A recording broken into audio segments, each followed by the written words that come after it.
the best bug-like faction of Andromeda's Edge. I think there's only one bug-like faction of Andromeda's Edge, and it's called the Krawln.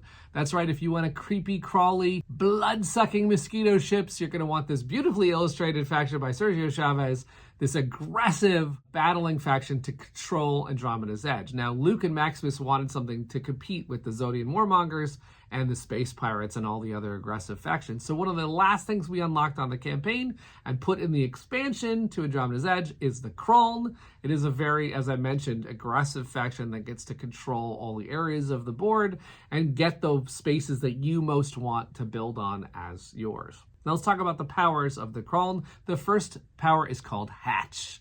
In Hatch, you get to basically put a new ship that you're gaining or buying, building for any reason. You get to put that ship where you already have a ship in a region. Now, it's normally very hard to bunch your ships up together unless you've had a battle or something that puts them together. But this actually gets your ships close together, and it has a couple of short and long-term benefits, and we're going to talk that out. So first of all, immediately, you get defense. No one wants to mess with you with more ships. And it's good for good reason, because you get something called targeting. Every ship in the game has a targeting of 1, but when you have another ship with it, it has a targeting of 2.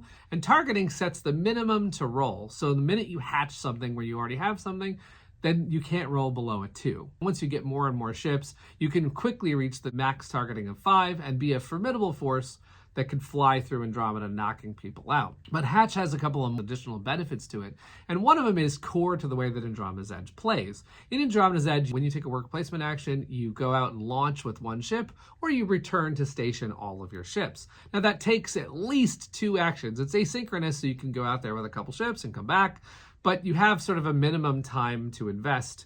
But with Hatch, you are sort of cutting out half of that time, right? Because you're building directly onto the board, which means you did not have to launch there, which means you're able to return to station faster and with a bunch of ships, meaning that you don't have to focus like other factions do on getting some energy and activating your primary reactor, because you've got probably more bug-like ships coming home into the hive, so you're going to be able to activate your engine fast and with a lot of action. So the second power that you have is called the HIVEMIND, of course. And what that means is that whenever you're building a development, because you're talking to the HIVEMIND, you can build it for 1 resource less as long as you have 2 or more ships in the area around that development. And the area means a +1 radius.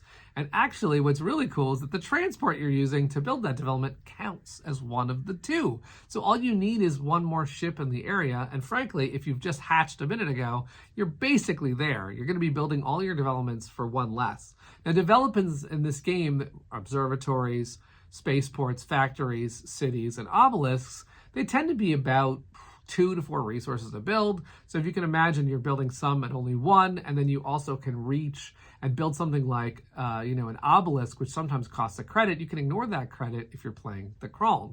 So with those 2 abilities, you're going to be able to kind of group up and fight for the spots that you want to build on.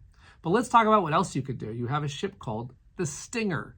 Now, the Stinger is a fighter, and in this game, every fighter gets the attack ability, which is that you can come onto the board aggressively in an occupied region. That means that you're not limited, and not only that, Stinger is going to be a pretty formidable ship to go in there, but if you're not using it for that, it also has a range of 3, meaning that you can launch 3 away from where you already are, which is going to get you across the board. And when you consider that you can hatch a minute after that, you're going to be able to pretty much reach everywhere you want. But also, Stinger has built-in targeting, and we just talked about that.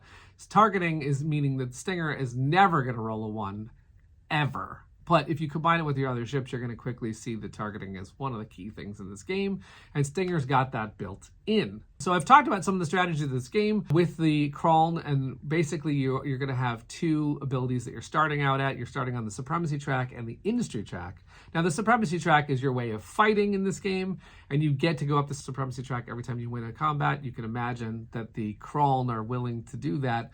And if you go up and you get certain key spots on the Supremacy track, you're going to get these great tokens first. But in addition to that, the Industry track is where you're going to get ship upgrades. And every time you get a ship upgrade, you get that ship for free. And then, of course, you could hatch that ship right where you have units, so you can see how fast this faction is going to go. So when I want to absolutely dominate Andromeda's Edge, I know I need the Krawln to do so.